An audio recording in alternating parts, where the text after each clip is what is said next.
Salut tout le monde, j'espère que vous allez bien. Je suis trop contente de vous retrouver aujourd'hui dans cette nouvelle vidéo. Vous l'avez vu, aujourd'hui on va se refaire un petit anti-trends haul, c'est-à-dire un haul d'intemporel de qualité que je vous recommande avec différentes marques. On va pas perdre plus de temps que ça avec l'introduction, on commence maintenant. Alors dans ce haul, à savoir que je vais vous présenter plusieurs marques dont une grosse partie sur Lily Silk. Vous le savez, je vais pas vous refaire le topo 107 ans, c'est une marque avec qui je collabore et que j'aime beaucoup pour ses intemporels de qualité. C'est vraiment une reco de ma part. Donc premier nouvel intemporel que je vais vous présenter et je vais pas du tout suivre l'ordre, je fais ce que je veux, c'est ce pull qui va être parfait pour la demi-saison. Des gros pulls, honnêtement moi ça me fait rêver pour l'automne-hiver, j'adore ça et avoir un petit roulement sur ces gros pulls d'hiver c'est quand même sympa. On peut en faire différents looks. J'ai choisi un pull oversized, tant par la taille que par la longueur. Je vais vous expliquer pourquoi. Déjà, on a tout de suite envie de se lever dedans. Moi, j'aime beaucoup ces pièces très confortables, mais avec lesquelles on peut aboutir à un look qui est chic. Ce type de pull, soit on va la porter ultra décontracté pour se balader ou pour rester à la maison, et on va le mettre avec un jean, avec un pantalon un petit peu loose, pourquoi pas un pantalon en soie. J'en ai d'ailleurs de chez Lily Silk et je fais l'accumulation avec les gros pulls, donc pourquoi pas, c'est carrément une option. Ça va très bien fonctionner pour nos jours où on a envie d'être en pantalon. Et ce qui va être sympa, ce type de pull là, c'est qu'il va venir réchauffer nos jupes ou nos robes en fonction des matières et des formes pour l'automne-hiver. Je l'ai porté récemment, je vais vous le montrer sur Instagram. Je l'ai porté avec une jupe dans un imprimé carreau british et honnêtement ça a fonctionné parfaitement. Des petites babies, des chaussettes, c'était un parfait look de transition. Je vais le porter aussi sur des jupes écolières telles que ma petite jupe Burberry vintage que j'adore. C'est parfait dans l'équilibre, chic comme je vous dis et confort également. On a un maxi col roulé et on a également un petit jeu d'ouverture au niveau des poignets qui viennent aérer la silhouette et qui permettent de mettre un gros bracelet qui va dépasser du pull. Je trouve que c'est assez élégant. Ça a un 100% laine pour l'information et honnêtement il a l'air hyper robuste. La maille est bien épaisse, il est bien tissé, donc ça risque de tenir sans aucun souci. Donc ça c'est vraiment un de mes premiers coups de cœur et vous allez voir, vous allez le suivre, il va me suivre sur beaucoup de looks pour cette nouvelle saison. En deuxième et autre intemporel pull, étant donné qu'on arrive voilà dans le vif du sujet, cette fois-ci on est plutôt sur un pull fin. Je voulais vous montrer cet intermédiaire qui du coup vraiment vous propose deux options différentes en fonction de votre style. On est toujours chez Lily Silk, on est sur quelque chose comme je vous dis avec un tissage beaucoup plus fin, toujours sur un col roulé. Cette fois-ci on est davantage sur du blanc cassé, donc on revient à quelque chose d'un petit peu plus classique. On pourra le porter facilement avec un jean, on pourra le rentrer à l'intérieur d'une jupe, on pourra aussi le porter dans des pantalons esprit costume. C'est vraiment un basique de la garde-robe. Celui-ci est un 100% cachemire, il est tout doux, super agréable. Ce qui est bien avec le cachemire de chez Lily Silk, c'est qu'on est sur un fil qui est long et les pulls qui grattent, c'est souvent quand les fils sont courts. Et ceux de chez Lily Silk, d'après mon expérience, je suis pas trop douillette à ce niveau-là, mais quand même, ils grattent pas. Donc ça peut être une bonne option pour vous si jamais ça vous intéresse. On va changer un petit peu de marque et je vais vous montrer un pantalon. J'ai reçu récemment de la marque Stella et Suzy. Je vous en ai déjà parlé, c'est une marque française toulousaine pour être plus précise. J'ai reçu un pantalon de la collection de novembre qui est un pantalon en cuir et le pantalon en cuir, j'ai pas souvent l'occasion de vous en parler et pourtant je le considère cuir ou simili-cuir bien évidemment. Ce que j'aime bien avec ce type de pantalon, c'est que déjà quand il pleut, comme en ce moment, c'est très pratique parce que c'est déperlant. Donc ça peut déjà être la bonne option et j'ai souvent tendance à le recommander pour des tenues de pluie, davantage sur le simili-cuir qui ne s'abîme pas avec la pluie. Aussi très souvent, les pantalons en simili ou en cuir sont doublés d'une espèce de polaire. C'est souvent le cas pour le simili, donc ça vient vous réchauffer pour l'automne-hiver, c'est génial. Limite des fois même c'est trop, mais voilà, ça peut être une option tenue un peu plus chaleur pour la période froide. On est vraiment sur un type de pantalon qui est classique. Là on est sur un pantalon noir mais qui a un jeu de texture. Pour l'automne-hiver, ça va être sympa à marier avec des gros pulls pour créer un contraste entre une matière qui peut être un petit peu tout feu tout flamme et une matière beaucoup plus cocon, décontracte, douillette. J'aime bien l'idée d'associer maille et simili-cuir ou cuir. On va aussi pouvoir porter des gros blazers en laine, on va pouvoir porter des gros manteaux en laine. L'idée c'est vraiment de jouer sur un contraste de style toujours, mais voilà, cette pièce c'est pas une pièce qui est inscrite dans une tendance, voilà, on n'en retrouve pas plus que ça en ce moment, mais si jamais c'est une pièce qui vous plaît, je trouve que c'est bien d'investir dans le bon pantalon en simili, parce qu'on retrouve des simili vraiment de très bonne qualité de nos jours, comme en cuir. Encore une fois, vous faites comme vous souhaitez, mais voilà, c'est des pièces qui vont vous durer toute une vie et qui vont pouvoir s'associer avec pas mal de choses. Du coup, je voulais vous le présenter dans le cadre de ce haul d'intemporel. On repasse à Lily Silk et je vais vous montrer cette chemise à rayures en soie. Vous l'avez déjà aperçu. Si vous avez regardé mes vidéos de rentrée, je la possède en blanc et bleu. J'adore les chemises à rayures. Je vais pas vous refaire le topo, c'est vraiment pour moi un des basiques du dress code effortless chic. On met une chemise à rayures avec le plus simple des jeans et on a une tenue qui est chic. Voilà, super rapidement. Ça peut complètement se porter pour la saison froide. Il faut savoir que la soie, c'est aussi thermorégulant. Donc, ça va très bien s'adapter à la période printemps-été et la période automne-hiver. Donc, là-dessus, honnêtement, il n'y a pas de souci. Voilà la variante rouge et blanc. Je trouve qu'elle change du classique blanc et bleu. Ça peut venir donner un petit coup de boost à n'importe quel look. On peut venir faire du layering sans aucun problème. Je vais essayer de vous montrer voilà, une option avec un pull ou un gilet, peu importe, je vais voir quelle va être l'inspiration pour les try-on pour vous montrer comment la porter à la saison froide. Ça peut complètement marcher, vous voyez, avec que ce soit un blazer ou un manteau camel, ça fonctionne. Donc ça, encore une fois, on est sur un bon basique dont on se lasse pas. Je vous parlais de jeans et j'en ai un à vous montrer qui est un grand coup de cœur. C'est un modèle iconique de la marque Gérard Darel. C'est vraiment leur modèle phare qui décline dans plein de délavages, qui décline voilà, avec différentes fantaisies au fur et à mesure des saisons. Attention, j'annonce, il est extrêmement long. C'est-à-dire que pour moi qui fais 1m73, il frotte le sol.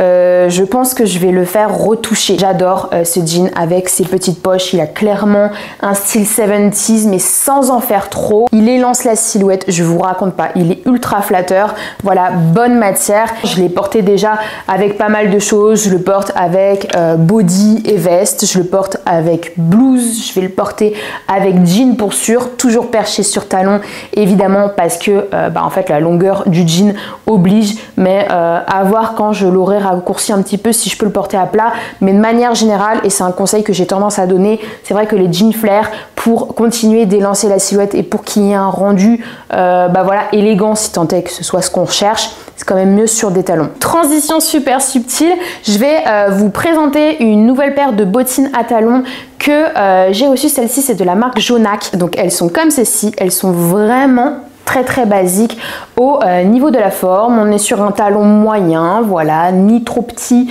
ni trop grand, donc parfait pour marcher toute une journée. Et la raison pour laquelle j'ai choisi ces bottes, c'est que je cherchais un entre-deux entre la botte camel et la botte noire. Donc j'avais très envie d'une botte plus marron, et encore j'aurais aimé qu'elle soit une teinte plus chocolat, un petit peu plus foncé, voilà, comme le pull que je porte aujourd'hui, parce que je trouve que le marron c'est devenu vraiment un faux neutre, c'est un faux noir comme je vous dis, et des fois je sais pas si ça vous arrive, mais je trouve que sur une tenue, ni l'option d'un camel ni l'option cuir noir lisse me convient, et donc ça vient se placer juste au milieu. Je vais le porter avec d'une jean brute, je vais le porter avec des pantalons dans les teintes marron. Justement, quand on a un pantalon marron, et le camel va être un petit peu trop clair, il va faire faux raccord, et le noir va peut-être rendre le look plus classique. Là on met cette paire de chaussures et je trouve que c'est plus mode, tout en restant une couleur qui est très simple, parce que à partir du moment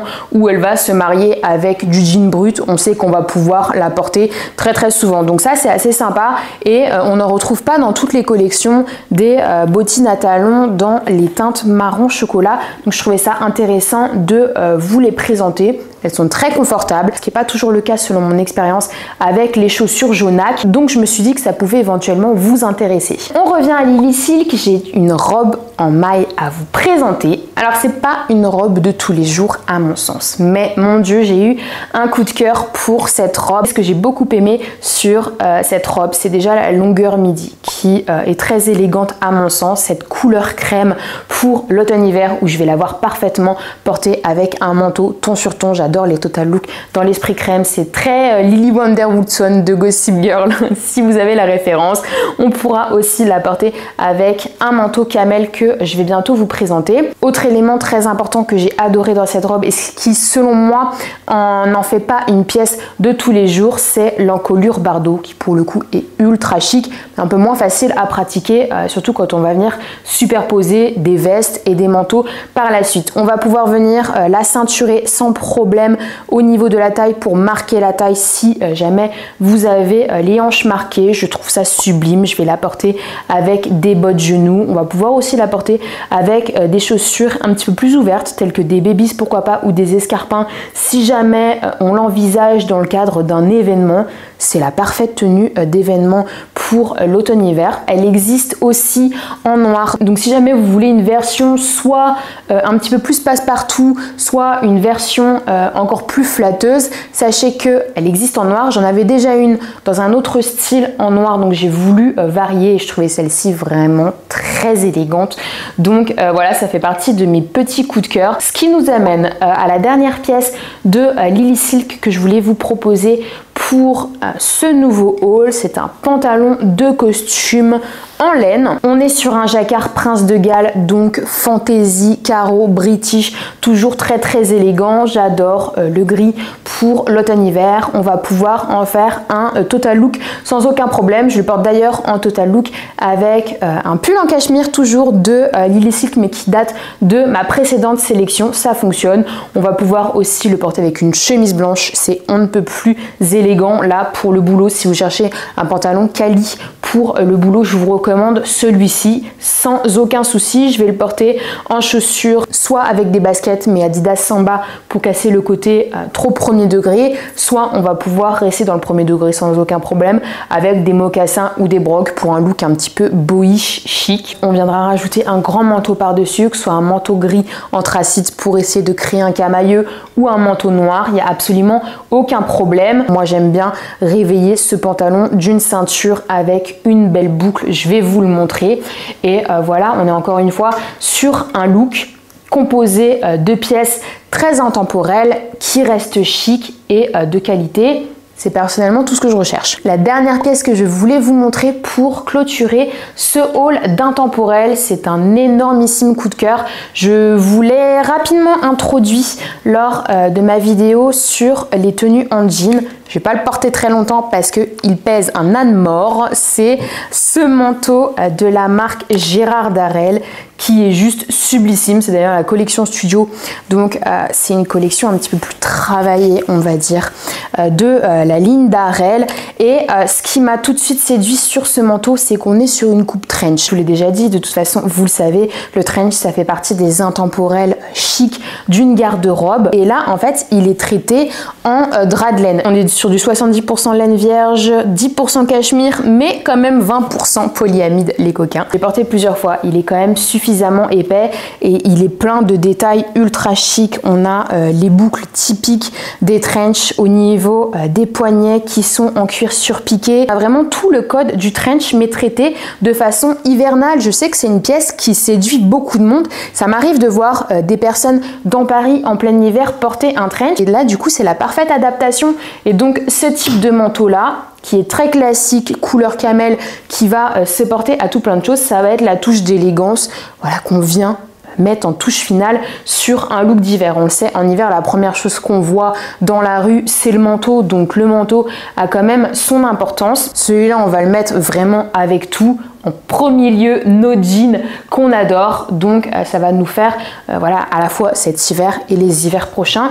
Il faut bien le chouchouter parce que vraiment c'est une très très belle pièce. Voilà tout le monde, j'en ai fini avec cette petite vidéo. J'espère qu'elle vous a plu. N'hésitez pas à me faire un retour en commentaire sur les différentes pièces que je vous ai proposées. Si vous avez des questions, posez-les-moi, j'y répondrai avec grand plaisir.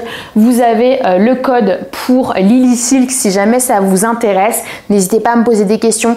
Aussi à ce sujet-là, je suis là pour ça, vous le savez, que ce soit sur YouTube ou sur Instagram. Si vous êtes nouveau ou nouvelle sur cette chaîne et que vous voulez suivre un petit peu les vidéos tendances, conseils, look, histoire de la mode qui est ici, n'hésitez pas à vous abonner et surtout n'hésitez pas à vous abonner à mon Instagram, là où je poste au quotidien des photos de mes looks, des conseils, des sélections en story, on échange un max en DM. Bref, rejoignez-moi. Voilà, je fais plein de gros bisous et je vous dis à la prochaine.